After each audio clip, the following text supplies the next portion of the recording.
Hello learners of all ages, my name is Mr. Montgomery. I teach 4th and 5th grade math, and today we're going to learn how to divide a decimal by a whole number. Now before we jump into our lesson today, I'd like to give you more like a step-by-step basis on how to divide with decimals.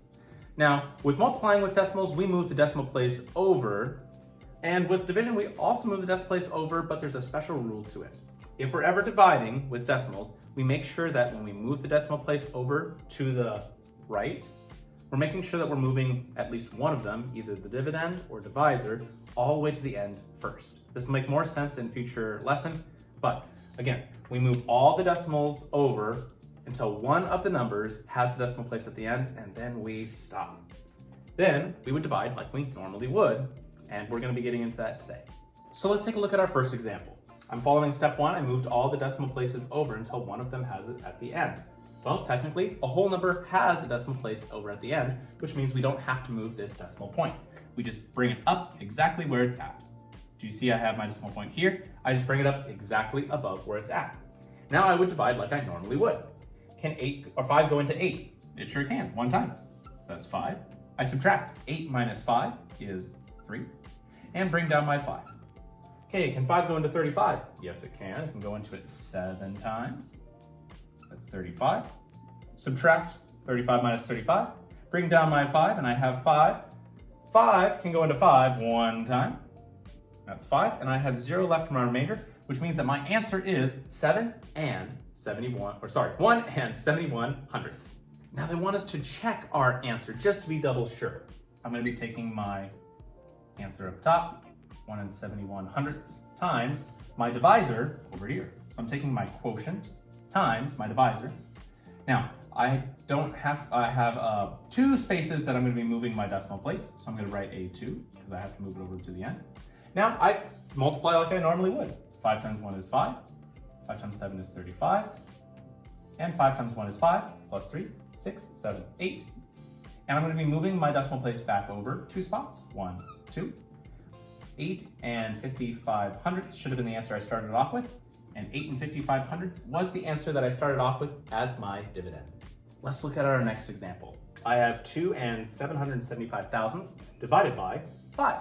Well, 5 has the decimal place at the end, which means that step 1 is already complete. We just bring up our decimal place right above where it's at.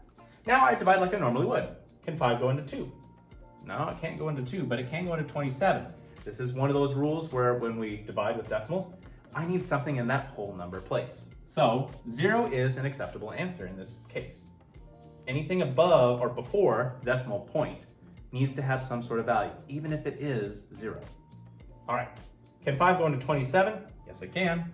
5 times, because 5 times 5 is 25. I'm gonna subtract, I have 2 left over. Bring down my 7. Hey, it's 27 again. 5 can go into 27 5 times. It's 25. Subtract, I got 2, and we're gonna bring down our 5. And 5 can go into 25 5 times, which is 25. And I have 0 left for my remainder, which means that my answer is 0 and 555 thousandths. Let's double check. 0 and 555 thousandths times my divisor. So 5 times 5 is 25. Carry the 2. 5 times 5 is 25 plus 2 is 27. 5 times 5 is 25 plus 2 is 27. And 5 times 0 is 0 plus 2 is 2. Bring down my decimal place. Oh, I forgot the decimal thing. Oh no. So I have to move it over 1, 2, 3 times. Now I got to move it back over 3 times. 1, 2, 3. So I have 2 and 775 thousandths. Don't forget to move your decimal place before you start. Don't make the same mistake that I did.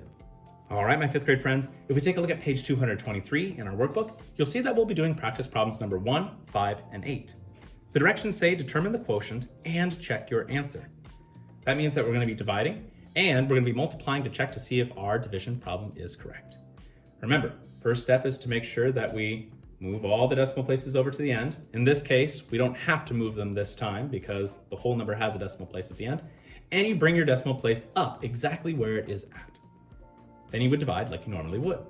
If you have any questions about dividing decimals by a whole number, please let me know when you come to class tomorrow.